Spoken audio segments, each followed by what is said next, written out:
It's a good thing, or maybe not, that this build-up to the Super Bowl now is 2 weeks.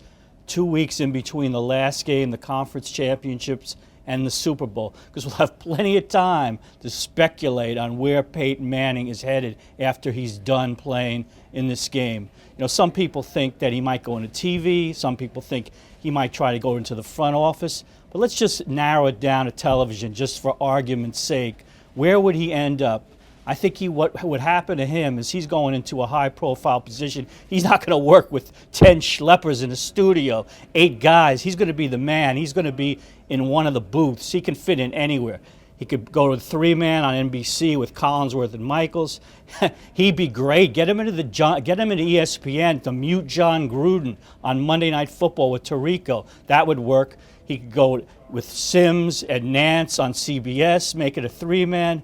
He could go with Aikman and Buck, make that a 3-man. So, you know, he's going to bring some eyeballs in with he's got his sharp wit. He's all over these commercials.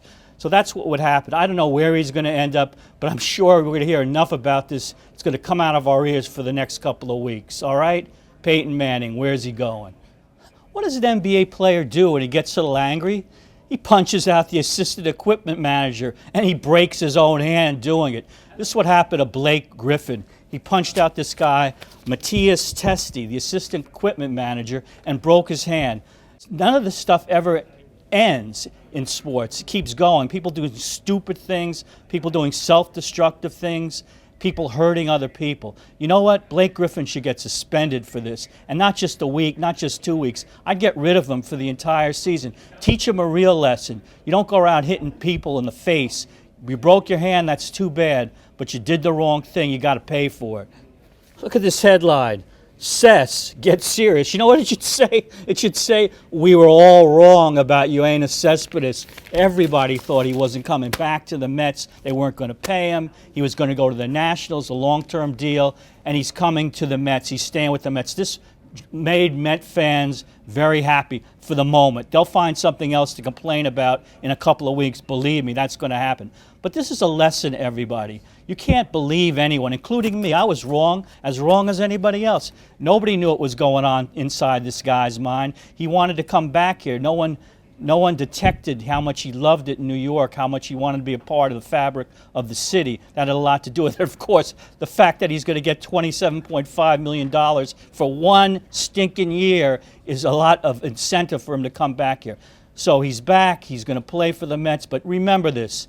Cess, get serious? No, the media was wrong.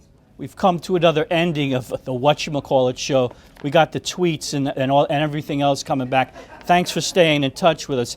Here's one commenting on the Mike Francesa situation. This is Rob at RobBanani7. And he says to me, NYDN Race, that's my Twitter handle, he said, and reality is your career ends at 2017 because once Mike retires, what are you writing about? He's got a really good point. I do write a lot about him, but, you know, who knows where I'll be in 2017. Interesting point, Rob. I can't disagree with you. Here's another one now from Steve Yanofsky. He's at Steve Yanofsky RU. Does that mean you went to Rutgers or go to Rutgers? He says to me, Race, you can't be that unintelligent. Is he crazy? Of course I can. Don't ever underestimate me. Now get out of here.